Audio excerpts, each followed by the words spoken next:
Salam sejahtera bagi kita semua. Emana kembali hadir dengan podcast pembahasan firman Tuhan. Semoga firman Tuhan yang murni mampu merawat batin kita, menguatkan roh kita, dan membangun iman kita di hadapannya. Silakan menikmati podcast Emana hari ini. Salam damai sejahtera saudara-saudari, para pendengar podcast Emana. Puji Tuhan kiranya hari ini saudara-saudari tetap sukacita dan selalu menerima rahmat juga kasih karunia dari Tuhan kita. Baik, kali ini saya akan bersama saudara Kenny akan membagikan satu buah judul yang akan memberkati kita. Lebih dulu mari kita sapa saudara Kenny. Puji Tuhan saudara Kenny. Ya, puji Tuhan saudara Ade. Amin. Ya, sungguh bersyukur hari ini kita bisa ada kesempatan membahas sepotong firman Tuhan. Semoga firman Tuhan menjadi satu bukan hanya pedoman, tapi memang adalah satu ajaran, satu terang, satu kebenaran yang mengatur dan mendidik kehidupan kita. Amin. Amin. Puji Tuhan, judul kita kali ini saudari adalah Allah memilih orang-orang yang dianggap miskin oleh dunia. Adapun ayat firman Tuhan kita ambil dari kitab Yakobus pasal 2 ayat 5b. Bukankah Allah memilih orang-orang yang dianggap miskin oleh dunia ini untuk menjadi kaya dalam iman dan menjadi ahli waris kerajaan yang telah dijanjikannya kepada barang siapa yang mengasihi Dia? Puji Tuhan, dari ayat ini saudara Kenny bisa dibagikan apakah sih latar belakang dari ayat tersebut? Ya, baik. Memang sepertinya judul yang tadi dibahas oleh saudara Ade bisa membuat orang kebingungan mengapa Allah hanya memilih orang yang dianggap miskin ya. Tetapi kalau kita membaca latar belakang dari potongan ayat di dalam Yakobus pasal 2, kita akan menyadari bahwa pada waktu itu ada terjadi sebuah situasi di tengah-tengah kaum beriman, yaitu mereka melakukan bertindak terhadap orang lain itu dari memandang muka ya. Dikatakan di ayat kedua adalah jika ada seorang yang masuk ke dalam kumpulanmu dengan memakai cincin emas dan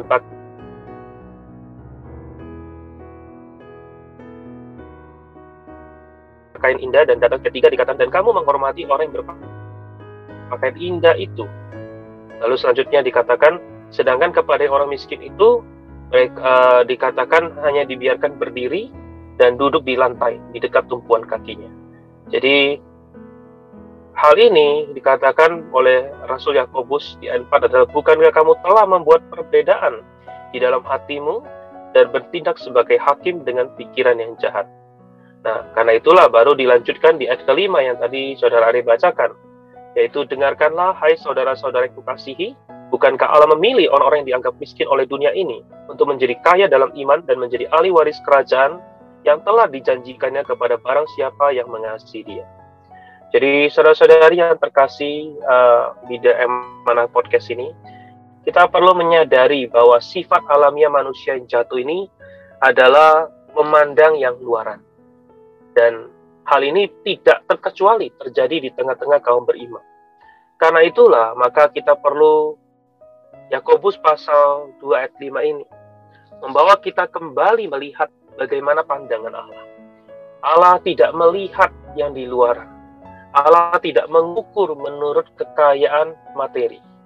Tapi yang Allah lihat adalah justru orang-orang yang miskin, yang dianggap miskin oleh dunia ini akan menjadi kaya di dalam iman dan menjadi ahli waris kerajaan karena mereka adalah orang yang mengasihi Tuhan. Jadi kita melihat ada sebuah prinsip bahwa yang Allah kehendaki di tengah-tengah kaum beriman adalah kita perlu belajar memperkaya iman kita. Kita perlu mengejar yang menjadi ahli waris kerajaan. Kita perlu mengasihi Tuhan.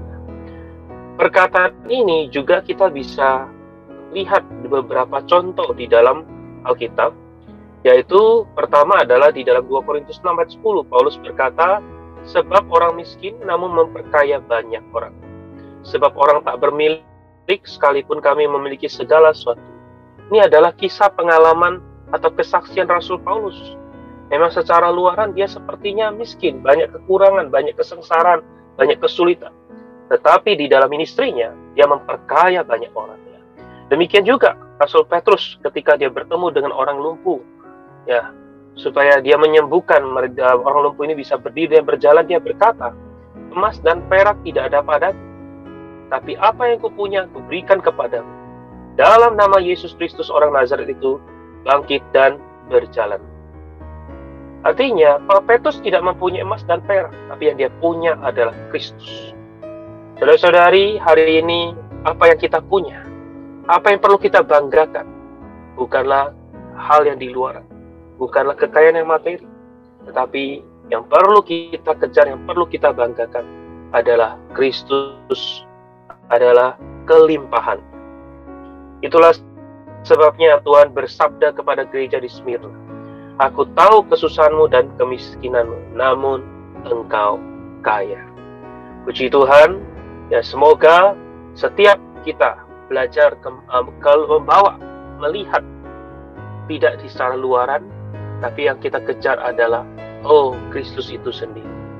Dan seringkali di dalam pengalaman kita, tentu kita semua bisa bersaksi, ketika kita dalam keadaan yang sulit, ketika kita dalam keadaan yang menderita, justru keadaan-keadaan itu membawa kita berpaling, mencari, mengejar Tuhan. Dan sering kali waktu-waktu itu adalah kembali kita memulihkan kasih kita kepada Tuhan. Puji Tuhan, jika ada saudari hari ini mengalami kesulitan, jangan takut, jangan kecewa. Allah memilih orang-orang yang dianggap miskin di dunia ini. Puji Tuhan. Amin. Puji Tuhan, sangat benar sekali apa yang disampaikan Saudara Kenny, bahwa seringkali sifat alamiah manusia itu melihat yang kelihatan. Ya, dalam hal ini adalah materi yang di luar. Tapi puji Tuhan, melalui firman yang dibagikan di kitab Yakobus pasal 2 ayat 5b, Allah berkebalikan dengan manusia. Allah melihat bagaimana iman kita. Ya, Allah ingin kita menjadi kaya di dalam iman, agar kita menjadi ahli waris kerajaannya. Karena itu kita perlu mengasihi Dia dan juga kaya di dalam iman. Puji Tuhan, saudari, tadi juga dikatakan bahwa meskipun hari ini di dalam pengalaman hidup kita mengalami kekurangan, penderitaan, tapi itu justru membuat Allah membawa kita menikmati segala kekayaannya, mengalami segala kekayaan Kristus.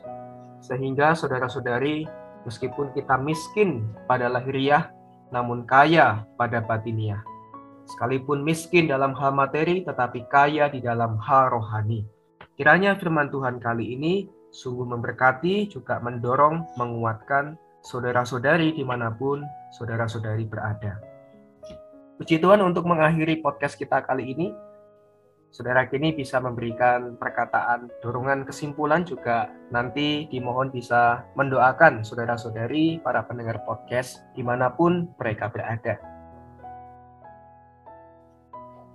Amin. Puji Tuhan. Saudara-saudari, kita perlu bersyukur, ya. Allah yang kita punya, Allah yang kita, Tuhan yang kita sembah adalah Tuhan yang memandang kekayaan batini. Karena itu kita perlu memakai waktu, kesempatan, keadaan, lingkungan yang Tuhan izinkan, supaya kita mengalami Kristus sendiri sebagai kecukupan kita. Paulus berkata, aku tahu apa itu kelimpahan, aku tahu apa itu kekurangan. Segala sesuatu tidak ada yang menjadi rahasia bagi Paulus. Bisa demikian karena dia adalah orang yang kaya di dalam iman. Dia pada akhirnya dia berkata bahwa aku telah mengakhiri pertandingan yang baik, mahkota kemuliaan telah tersedia bagi. Saudari, mengapa bisa demikian yakin? Karena di dalam penghidupan Paulus belajar, mengalami, menikmati, mendapatkan Kristus di dalam setiap aspek, setiap kesempatan, setiap lingkungan. Dan semoga kita tidak menyia-nyiakan apa yang Tuhan izinkan terjadi di atas hidup kita.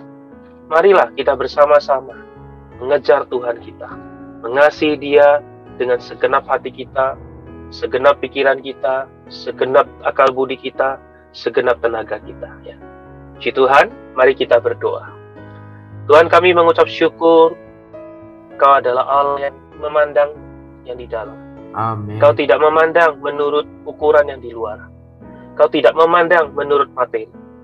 Engkau mengasihi kami. Engkau memperhatikan kekayaan batin. Tuhan Yesus, kiranya firman pada hari ini, kembali Tuhan, Engkau berbicara lebih dalam, lebih jelas kepada kami.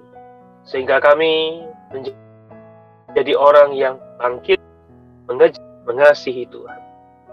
Tuhan, jika ada saudari para pendengar podcast yang saat ini sedang mengalami masa-masa sulit, kiranya Tuhan, Engkau hadir, Engkau menjadi penghiburan, Engkau menjadi damai sejahtera, bahkan Engkau menjadi kecukupan bagi saudara-saudari kami semua. Sekali lagi terakhir Tuhan, kami berdoa, kami serahkan firman-Mu di dalam nama Tuhan Yesus, Tuhan yang kami kasihi, Tuhan yang kami sembah. Amin. Sekian pembahasan firman porsi hari ini. Sampai jumpa di podcast berikutnya. Jangan lupa untuk download aplikasi Emana pada handphone Anda untuk manfaat yang lebih banyak. Tuhan Yesus